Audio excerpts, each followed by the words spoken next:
residents in Palm Beach, Florida. And this is ahead of his Pennsylvania rally tonight, so let's tune into his speech right now.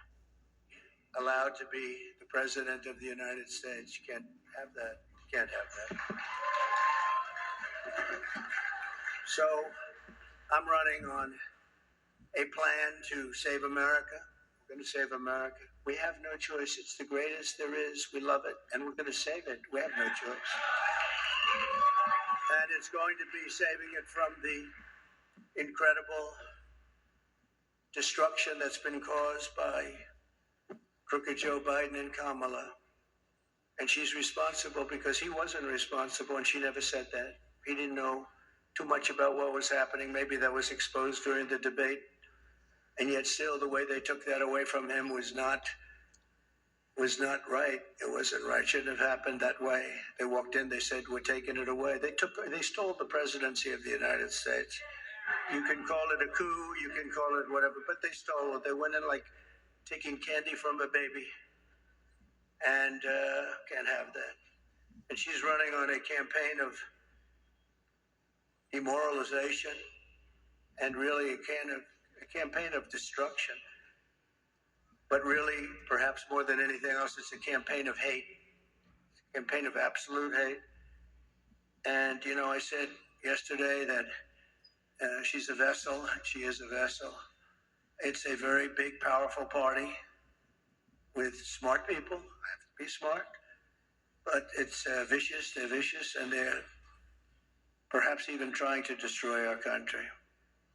Because who would want open borders where millions of people can flow in from prisons and from gangs, the worst gang members anywhere in the world? Who would want this for our country? Who would want all of these transgender operations all over the place, like at will? Even if you're in detention, I want a transgender. These are things she used to. Who wants to defund the police? She's wanted her whole career to defund the police. She only changed recently. She changed on 15 different items. Fracking. She was against fracking at the highest level. Wouldn't even think about it. Now all of a sudden, oh, I'd like fracking very much. But they change after the election in about 2 minutes, and I think Pennsylvania understands that. After 2 assassination attempts in just over 3 months, her lies and her slanders are very shameful and really inexcusable. And I can say that if I were president and somebody was being threatened, openly threatened, like they've threatened me, I would say, if you do that, even if this was an opponent who I disliked, if you do that, we will obliterate your entire country, and it would all stop. But they wouldn't make that statement. They won't make that. And essentially that statement has been made by other presidents, even concerning their opponents, as you know. Today we're going to talk about the real character of Kamala, and a person who has no remorse for the anguish she's inflicted upon families all across America. On the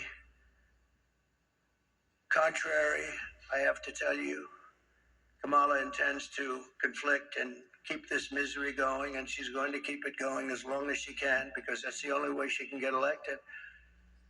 She's going out and only criticizing, talking about Hitler and Nazi, and because her record's horrible. Her borders are the worst in the history of the world. There's never been a border in the world like this. I always say in third world countries, banana republics, they'd fight them away with sticks and stones if they had to. We let them come in, come on in. Knowing in many cases they're murderers, they're drug lords, they're traitors in so many ways to our country. If they were involved in our country at all, even that, they're coming back in. People that left because they were traitors are coming back in. Everybody's coming back in. And it's at a level that we've never seen before. Criminals off the streets. And you know, other countries from where they're coming are now setting records, good records for them, where crime is down 70 and 75%, because they're taking the criminals off the street. They're emptying their jails into our country. And they're not finished yet. I'm amazed. I thought they would have done it by now, but they're If you take a look at Venezuela, their crime is way, way, way down. Then you go to Caracas and you wouldn't recognize it. You can actually walk the streets without being shot or killed or mugged. It's becoming a safe city because they've taken all their criminals. Most of them, the rest are coming. They're all coming. They've taken their drug dealers and they've put them into the United States of America. Thank you very much, Kamala. Appreciate it. But she continues and she will continue this misery, and her policies have caused such harm and such pain. And the three great people up here with me are going to just discuss that for a little while about what's happened to them, how their lives have been shattered.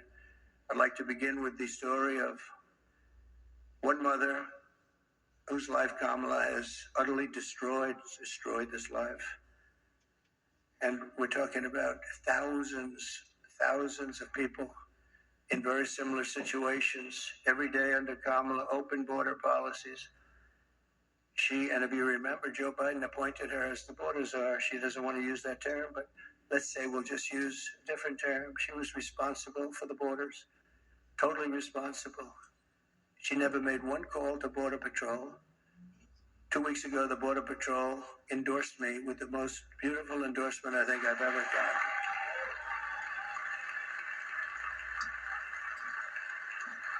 And in all fairness, they've endorsed me every single year, but they've endorsed me again, and they endorsing me, saying I was the best president we've ever had and the best president by far on the border.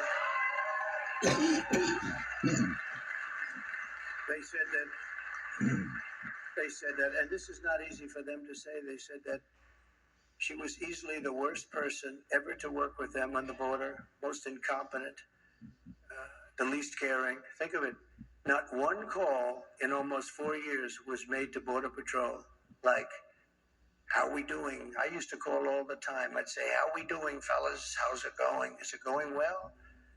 And they're great people, men and women, Border Patrol, great people. They want to do their job. She didn't call them once. She released the two men who murdered this woman's very precious daughter. Everything you need to know about what happened and the character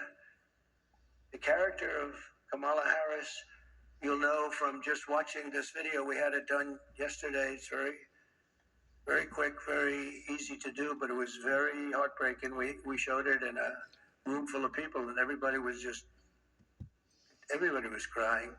Some people were crying. Please take a look. Sunday night, I asked her to not stay up super late because of her coming to work with me in the morning first to do her summer school. She said, okay. I told her good night and I love you. I went to bed, not realizing that was going to be the last time I saw her. Huh? We're best friends.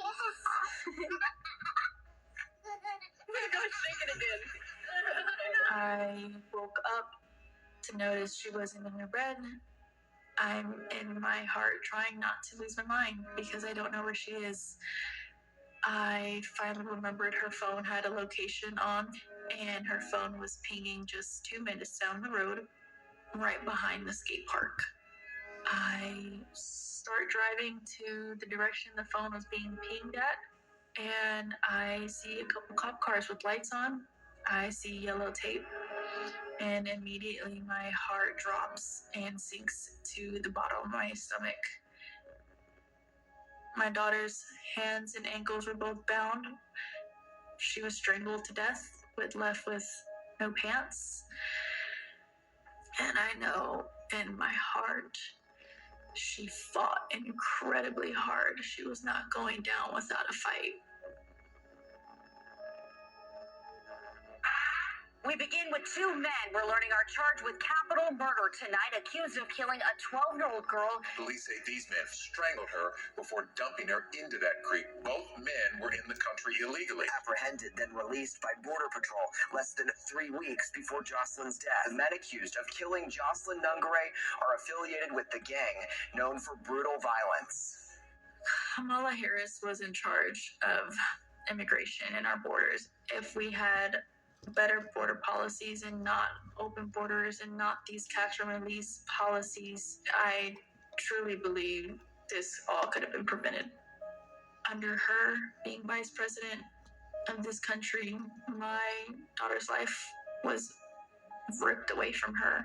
She had her entire life ahead of her. Happy birthday, dear Jocelyn. My daughter is 6 feet in the ground based off of policies that she allowed to keep. Kamala Harris did have one job, and she not only failed, not me, she failed my daughter. She failed Jocelyn. She was only 12. President Trump reached out, gave me his sincerest condolences as not a former president, but just as a father, someone who cares. I believe Donald Trump needs to be back in office. I can at least know that my next child will be safe in this country.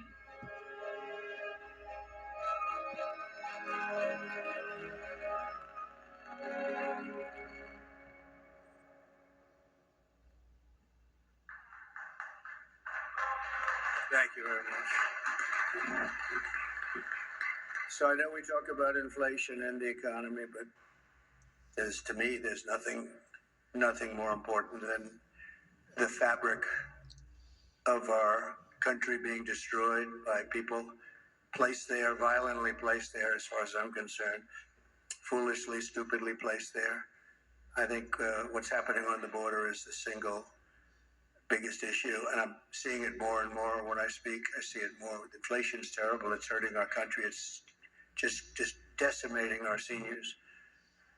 That's why I talk about Social Security. No tax for our seniors on Social Security, because they've been decimated by inflation. But what Kamala did to Jocelyn and her family is the most heartless and cold-blooded betrayal imaginable. Thousands of cases just like that. Thousands. In throwing open the border. Think of it, open borders, they come in from parts unknown. People have no idea who they are, where they're from, anything about them. They know nothing. They just walk into our country. And as soon as I heard they were doing that, I said, well, I know these countries. I know every one of the leaders of all these different countries. They're very smart. They're very sharp. They're very streetwise. I said, I know what they're going to do. They're going to open up their jails and just dump them into the United States. And that's what happened. They opened up their jails. And some of the most ruthless killers in the world are now roaming our fields and our streets all over the United States. I knew that was going to happen. And I would do the same thing if I were running one of those many countries that we're talking about, and not just the 3 or 4 that we constantly mention that are near us, all over South America, all over the Middle East, all over Asia, all over Europe, all over Africa. Tremendous numbers of people are coming out of Africa, and they're coming from all over the world. They're dumping them at our border, pushing them across the line, and say, don't ever come back. If you come back, we're going to kill you. And we're stuck with them. But we're not going to be stuck with them for long.